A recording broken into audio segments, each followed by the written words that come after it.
जय हिंद। आज के इस लेक्चर में हम 2020 का जो क्वेश्चन पेपर है HBSC के लिए उसके सेक्शन बी को सोल्व करेंगे और इनमें हमारे पास कुछ क्वेश्चन हैं जिसमें हम हिंदी और इंग्लिश दोनों में ही इस क्वेश्चन को सोल्व करेंगे। तो चलिए स्टार्ट करते हैं फर्स्ट क्वेश्चन से। इस क्वेश्चन की स्टेटमेंट है prove that √2 is N irrational number, कि जो √2 है ना वो क्या है, अप्रमेय संख्या है। तो इसको हम मेथड ऑफ कॉन्ट्राडिक्शन से सोल्व करेंगे, प्रूव करेंगे। तो इसके लिए हम मान लेंगे let √2 is an rational number, और हिंदी वाले इसको लिखेंगे कि मान लीजिए जो √2 है वो क्या है, प्रमेय संख्या है। तो यहां पर लिख लेते हैं, मान लीजिए √2 एक प्रमेय संख्या है,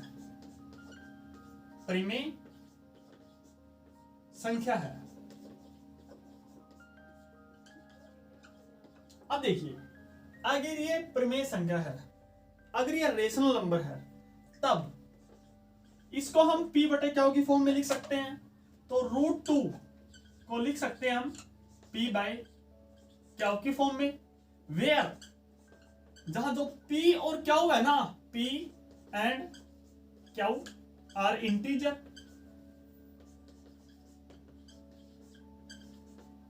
एंड जो क्यू है वो 0 के बराबर नहीं है। और हिंदी वाले ये लिखेंगे कि जहां p और क्यू क्या है वो पूर्णांक है और क्यू 0 के बराबर नहीं है। अब देखिए मान लीजिए कि ना जो HCF है ना p और क्यू का जो HCF है ना वो मान लीजिए आप 1 के बराबर है। मींस ये इस फॉर्म में नहीं होने चाहिए, जैसे 6/4 हो गया, इस फॉर्म में नहीं होना चाहिए।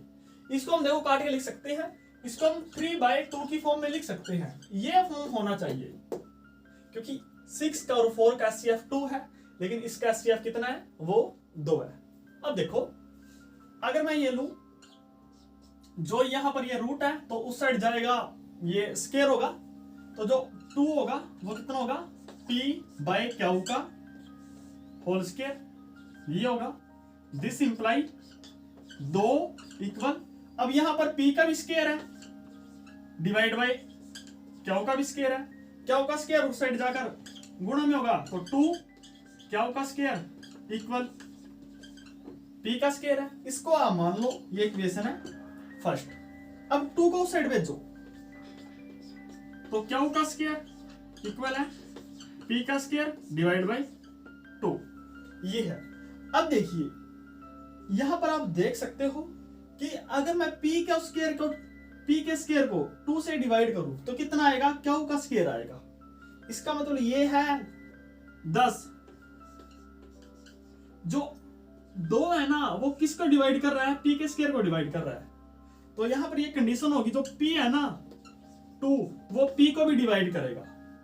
और ये हमारे पास एक थ्योरम है, अगर आपको समझनी है तो मैं आई टबन में उसका लिंक दे दूंगा, आप वहां से कर लेना। तो देखो यहां से ये हो गया, तो अगर 2 p को डिवाइड करेगा तो मान लीजिए ये इक्वेशन सेकंड है, मान लीजिए कि ना अगर मैं p को 2 से भाग दूं तो वो कितना आएगा, वो मान ले a आएगा। तो 2 को साइड ले जाओ, अगर उस साइड ले जाओगे तो p इक्वल 2a होगा। अब देखो तो दोनों तरफ स्क्वायर करो, तो p का स्क्वायर इक्वल 2a का होल स्क्वायर, और यहां पर जो p का स्क्वायर इक्वल है 2 का स्क्वायर को लिख सकता हूं 2 इंटू 2, और a का स्क्वायर को इंटू a का स्क्वायर, ऐसा लिख सकता हूं। इसको आप मान लो ये कंडीशन है थर्ड और ये कंडीशन है सेकंड। अब समीकरण 1 और 2 से, समीकरण 1 और 2 से 1 और 3 से हम पाते हैं, देखो हमें क्या मिलेगा, जो ना ये है हमारे पास 2 क्या का स्क्वायर है, वो इक्वल किसके है, p के स्क्वायर के है, और p का स्क्वायर किसके इक्वल है, वो एक्चुअली में इसके इक्वल है। तो 2 इंटू 2 इंटू a का स्क्वायर ये है। अब 2 से तो 2 कैंसिल होगा, तो ये है क्या का स्क्वायर इक्वल 2 इंटू a का स्क्वायर। अब 2 है वो डिवाइड में जाएगा, तो क्या का स्क्वायर डिवाइड बाई 2 कितना होगा, ये a का स्क्वायर होगा। तो यहां से क्या प्राप्त हुआ, यहां से आप देखो कि ना 2 है वो क्या स्क्वायर को डिवाइड कर रहा है, और क्या स्क्वायर को अगर मैं 2 से डिवाइड करूंगा ना तो कितना मिलेगा, a स्क्वायर मिलेगा। तो हमारी थ्योरम के अनुसार 2 है वो क्या से भी डिवाइड होगा, और इसको मान लो आप क्वेश्चन है 4th। अब देखो from second and third, second और फोर्थ से आप देखो क्या पाते हो कि जो 2 है वो p को भी डिवाइड करता है, 2 क्या को भी डिवाइड करता है, मतलब इस फॉर्म का है ये। आप यहां देख सकते हो कि ऊपर वाले को भी 2 डिवाइड करता है और नीचे वाले को भी 2 डिवाइड करता है। तो दिस मीन जो HCF है ना p और क्या का, वो कितना है, वो 2 है। लेकिन हम क्या मानकर चले थे कि HCF और p और क्या का है ना वो कितना है, 1 है, जो कि क्या एक कॉन्ट्राडिक्शन है, which is contradiction, which is contradiction. या फिर हम लिख सकते हैं जो कि विरोधाभास है, जो कि एक विरोधाभास है।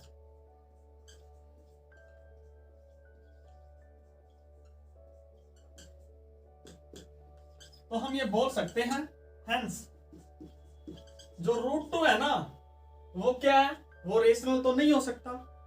अब अगर रेशनल नहीं है तो क्या होगा, इरेशनल होगा। हेंस जो √2 है इज इरेशनल, इरेशनल नंबर ये है। या फिर हम ये लिख सकते हैं कि जो √2 है वो क्या है, रेशनल नंबर है, एफर्मेशन क्या है। तो आप देख सकते हो कि ये जो क्वेश्चन है वो यहीं पर कंप्लीट है। अब हम नेक्स्ट क्वेश्चन को सोल्व करेंगे और इसकी स्टेटमेंट ये है, बहुपद px equal 3x³ plus x² plus 2x plus 5 को बहुपद qx equal x² plus 2x plus 1 के द्वारा भाग कीजिए, भागफल और शेषफल ज्ञात कीजिए। तो यही है डिवाइड द पोलिनोमियल दिस, ये पोलिनोमियल है, बाय द पोलिनोमियल दिस, इस पोलिनोमियल से भाग देना है, और फिर हमने क्या फाइंड आउट करना है, फिर हमने कोसेंट और रिमाइंडर फाइंड आउट करना है। तो देखिए इसको कैसे करते हैं, इसको आप लीजिए जो हमारे पास है अंदर, इसको लीजिए 3x³ plus x² plus 2x plus 5 और डिवाइड कीजिए x² प्लस 2x प्लस 1, इससे डिवाइड कीजिए। तो देखिए क्या होगा, इस टर्म को मैं सबसे पहले इससे डिवाइड करूंगा। तो अगर मैं 3x³ को डिवाइड करूं x² से, तो आप सभी जानते हो कितना बचेगा, यहां पर 3x बचेगा, और 3x की मैंने करनी है इन सभी के साथ मल्टीप्लाई। तो यहां पर आप 3x लिखो, अब जो 3x है ना उसके सभी के साथ मल्टीप्लाई करो, मींस 3x की मल्टीप्लाई करनी है हमने उस सभी के साथ, x² प्लस 2x प्लस 1, तो ये इक्वल है 3x की x² के साथ करोगे तो 3 तो देखो वैसे का वैसा, 1x ये हो गया, 2x ये हो गया, तो x³। इसी प्रकार प्लस 3x की 2x के साथ मल्टीप्लाई करोगे तो 3 इंटू 2 ये 6x इंटू x² तो 6x² प्लस 3x की 1 के साथ करोगे तो ये ऐसे कैसा, तो 3x होगा। अब जो ये टर्म है ना इसको इसके नीचे लिख दो सिंपल। तो अगर इसके नीचे लिखोगे तो 3x³ plus 6x² plus 3x ये बचा, और पेपर में आपने ये सब नहीं लिखना है बल्कि ये लिखना है बिल्कुल। तो इसके निशान चेंज करो, ये माइनस ये माइनस ये माइनस, तो देखो 3x³ से 3x³ कैंसल। यहाँ पर कितना है 1 और यहाँ पर कितना है माइनस का 6। तो 1 में से अगर मैं माइनस का 6 को घटाऊंगा तो 1 माइनस 6 माइनस का 5 बचेगा, तो माइनस का 5 और कितना है x का स्क्वायर। इसी प्रकार 2x माइनस 3x, 2 में से अगर मैं 3 को माइनस करूंगा तो कितना बचेगा माइनस x और ऊपर से उतारा प्लस का 5। अब यही काम हमने करना है, इसको इससे डिवाइड करना है, तो वही काम माइनस 5x² को डिवाइड करना है x² से, तो x² से x² कैंसल, तो कितना बचेगा माइनस 5। और फिर जो माइनस 5 बचेगा ना उसको किससे मल्टीप्लाई करना है इस टर्म से, तो x² प्लस 2x प्लस 1, तो ये इक्वल है। अब देखो माइनस 5 की अगर x² के साथ गुणा करोगे तो माइनस 5x², माइनस 5 की 2 के साथ करोगे तो माइनस 10x, माइनस 5 की 1 के साथ करोगे तो माइनस का 5। अब इसको लिख दो इसके नीचे, बस हमने ये काम करना है। तो कितना है माइनस 5x², फिर कितना है माइनस 10x, फिर कितना है माइनस का 5, तो निशान चेंज करो, ये प्लस का, ये प्लस का, ये भी प्लस का, ये है, ये माइनस का, ये प्लस का कैंसल। यहाँ पर कितना माइनस का 1 प्लस का 10, तो 10 माइनस 1 ये है 9x, और देखो 5 प्लस 5 कितना है 10 है। तो आप यहां देख सकते हो कि जो ये है ना वो तो है हमारे पास शेषफल, जिसको हम रिमाइंडर भी बोलते हैं, और ये जो आया यहां पर -5 है, इसको बोलते हैं हम भागफल या फिर कोसेंट भी बोलते हैं इसको। तो आपने लिखना है कि जो हमारे पास शेषफल या रिमाइंडर है वो कितना है 9x प्लस 10, 9x प्लस 10, और जो हमारे पास भागफल है या फिर इसको मैं बोलूं कोसेंट, वो कितना है, वो हमारे पास है 3x माइनस 5। तो यही हमारे क्वेश्चन का क्या है आंसर है। अब हम नेक्स्ट क्वेश्चन को सोल्व करेंगे और इसकी स्टेटमेंट ये है, 90 सेंटीमीटर की लंबाई वाली एक लड़की बल्ब लगे एक खंबे के आधार से परे 1.2 मीटर पर सेकंड की चाल से चल रही है। यदि बल्ब भूमि से 3.6 मीटर की ऊंचाई पर है तो 4 सेकंड बाद उस लड़की की छाया की लंबाई ज्ञात कीजिए। और यही इस इंग्लिश में स्टेटमेंट है। अब देखिए, मान लीजिए जो एक खंबा है उसकी लंबाई AB है और जो लड़की है उसकी लंबाई PQ है, और दिया है हमारे पास जो गिवन है वो क्या है, जो AB है हमारे पास, वो मान लीजिए खंबे की लंबाई है, खंबे की लंबाई। तो ये AB है जो, वो हमारे पास कितनी है 3.6 मीटर है। इसी प्रकार जो PQ है वो क्या है, वो लड़की की लंबाई है, लड़की की लंबाई, और जो लड़की की लंबाई है ना वो कितनी है हमारे पास, वो है 90 सेंटीमीटर। इसको अगर मैं कन्वर्ट करूं मीटर में, क्योंकि यहां पर भी मीटर है तो यहां पर भी मीटर करूंगा, तो 90 इंटू 1/1000 से करूंगा मल्टीप्लाई, तो ये चला जाएगा मीटर में, 0 से 0 कैंसर, 9/10 और 9/10 कितना होता है 0.9 मीटर ये होता है। अब देखना जो ये है हमारे पास, और हमने जो निकालना है ना वो निकालना है छाया की लंबाई, मीन्स हमने जो निकालना है ना वो QC निकालना है, QC वो हमने निकालना है कि वो कितनी होगी। अब मान लीजिए कि जो लड़की है वो 0 सेकंड पर यहां थी और 4 सेकंड के बाद वो यहां पहुंच गई, तो जो गिवन है वो हमारे पास है 4 स्पीड, और स्पीड कितनी है, स्पीड है हमारे पास 1.2 मीटर पर सेकंड, 1.2 मीटर पर सेकंड।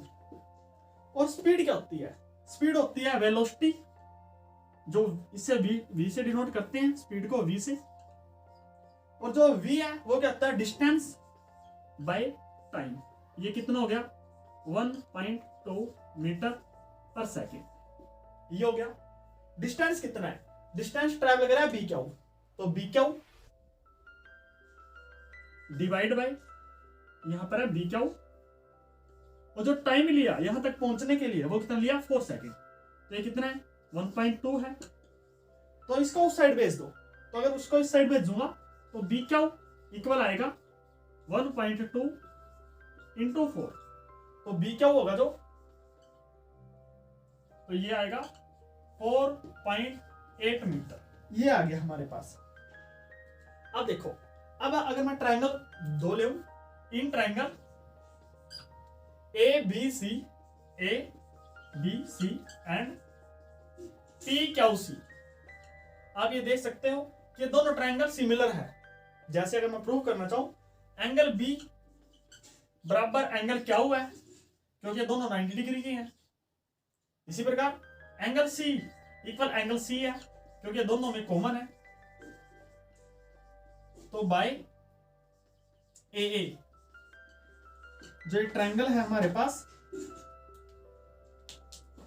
जो ट्रायंगल ए बी सी है, ट्रायंगल ए बी सी वो किसके सिमिलर है, ट्रायंगल पी क्यू सी इसके सिमिलर है। अगर ये सिमिलर है तो इसकी प्रॉपर्टी लगेगी, क्या प्रॉपर्टी लगेगी, this by this means A B by P Q, वो किसके इक्वल है, B C by Q C, B C by Q C equal है A C by P C, A C by P C. अब देखिए ए C P C इसका तो role ही नहीं है, तो इसको हम नहीं लेंगे, तो सिर्फ इसको लेंगे ए बी को।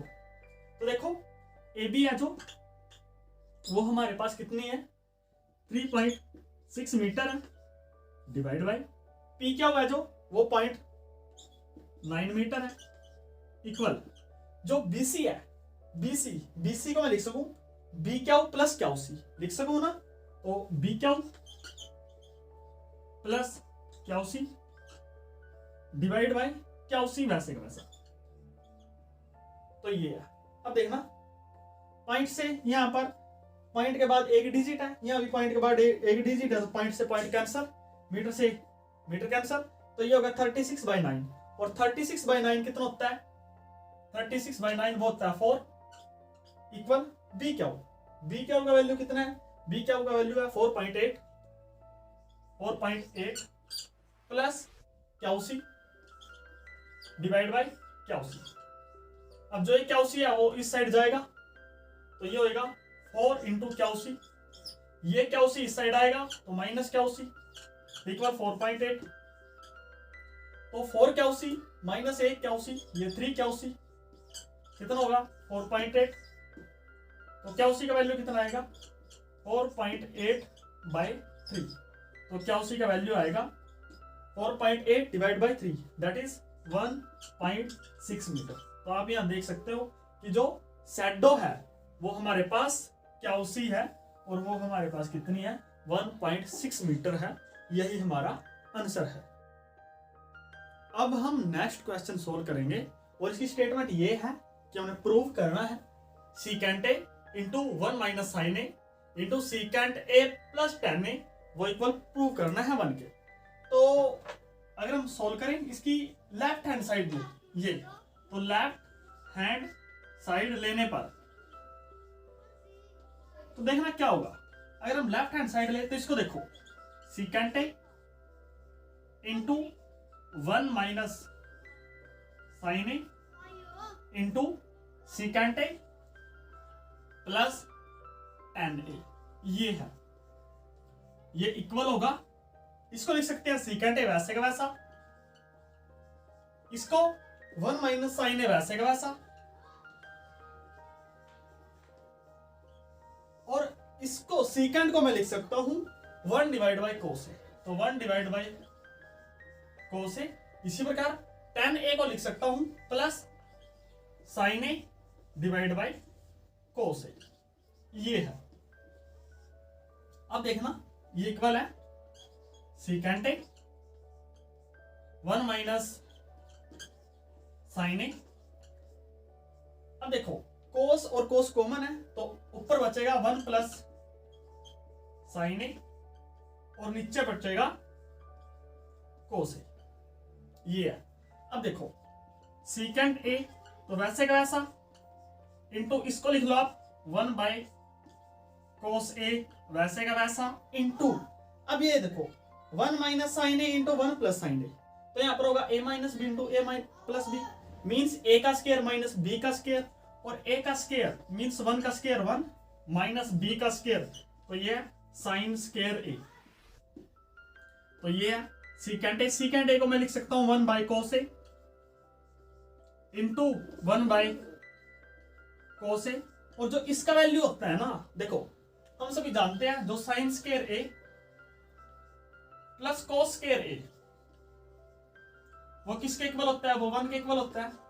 तो यहां से अगर इस साइड ले जाऊं मैं तो कोस स्केयर ए किसके बराबर बचेगा, कोस स्केयर ए वो इक्वल बचेगा 1 माइनस साइन स्केयर ए। तो आप यहां देख सकते हो 1 माइनस साइन स्केयर ए की वैल्यू कितनी है, वो कोस स्केयर ए है, तो ये होगा कोस स्केयर ए। अब देखो इस कोस से ये कोस कैंसल और इससे ये कोस कैंसल, तो कितना बचा, यहां पर बचा 1, और आप देख सकते हो वही क्या है, वही हमारे पास राइट हैंड साइड है। तो हमने यही क्या करना था, हमने यही प्रूव करना था। अब हम नेक्स्ट क्वेश्चन को सोल्व करेंगे, और इसी स्टेटमेंट ये है, वृत्त की परिधि ज्ञात कीजिए जिसका क्षेत्रफल 6.16 सेंटीमीटर का स्क्वायर है। हमें जो गिवन है वो दिया है area of a circle this, तो हमने क्या निकालना है, हमने निकालना है सर्क्यूम्फ्रेंस मींस परिधि निकालनी है। अब देखो जो वृत्त का क्षेत्रफल होता है ना, जो एरिया है वो कितना गिवन है, वो है 6.16 सेंटीमीटर स्क्वायर, ये गिवन है। अब देखो जो एरिया होता है ना वो होता है पाई आर का स्क्वायर, और ये इक्वल है 616 डिवाइड बाई 100, क्योंकि पॉइंट के बाद 2 डिजिट है तो 1 के बाद 2 जीरो लगेंगी। अब देखो पाई का वैल्यू है 22/7 इंटू आर का स्क्वायर, ये किसके इक्वल है, ये है 616 डिवाइड बाई 100, तो आर का स्क्वायर किसके बराबर बचेगा, 616 डिवाइड बाई 100 इंटू 7 जाएगा मल्टीप्लाई में और 22 जाएगा डिवाइड में, ये है। अब इसको आर का वैल्यू कैसे निकालें, तो सिंपल ये है, इसके प्राइम फैक्टर कर दो आप, तो आर के स्क्वायर किसके प्राइम फैक्टर करो, तो अगर मैं ना 616 के प्राइम फैक्टर करूं तो देखो कितना आएगा 616, तो ये 2 पर चलेगा तो 3 0 8, फिर 2 पर चलेगा तो ये 15 4, फिर 2 पर चलेगा 77, फिर 7 पर चलेगा 11, फिर 11 पर चलेगा 1। तो देखो 6 ये कितना है, इसका prime factor 2 into 2 into 2 into 7 into 11, इसी प्रकार इंटू यहां पर ऊपर 7 है। 100 के प्राइम फैक्टर करो आप, अगर 100 के प्राइम फैक्टर करोगे तो ये होगा 2 इंटू 2 इंटू 5 इंटू 5, 22 के प्राइम फैक्टर करो आप, 22 के प्राइम फैक्टर करोगे 2 इंटू 11। अब देखो जो कैंसिल होता है कैंसिल कर दो, 11 से 11 कैंसिल, 2 से ये 2 कैंसिल, इस 2 से ये 2 कैंसिल, इस 2 से ये 2 कैंसिल, तो आर स्क्वायर इक्वल कितना बचा 7 इंटू 7, तो 7 का स्क्वायर, 5 इंटू 5 तो 5 का स्क्वायर, तो 7/5 का स्क्वायर मैं लिख सकूं, स्क्वायर से स्क्वायर कैंसिल, तो आर इक्वल आएगा 7/5, ये आएगा। अब हमें क्या फाइंड आउट करना है, अब हमें करना है सर्क्यूम्फ्रेंस परिधि डिनोटेड बाय सी, ये होता है 2 पाई आर, तो ये इक्वल है 2 पाई का वैल्यू है 22/7, आर का वैल्यू है हमारे पास 7/5, ये है। तो 5 से 5 कैंसिल, 7 से 7 कैंसिल, तो ये है 2 इंटू 22 डिवाइड बाई 5। एक काम करो आप 2 को इससे मल्टीप्लाई कर दो, 2 को इससे मल्टीप्लाई कर दो, तो देखो 22 into 2 44, 44 into 2 88 divide by 5 into 10, 5 into 2 10, और 88/10 तो इतना लगेगा 8.8 सेंटीमीटर। ये होगी हमारे पास सर्क्यूम्फ्रेंस। तो आप देख सकते हो कि यही हमारा क्या है, करेक्ट ऑप्शन है।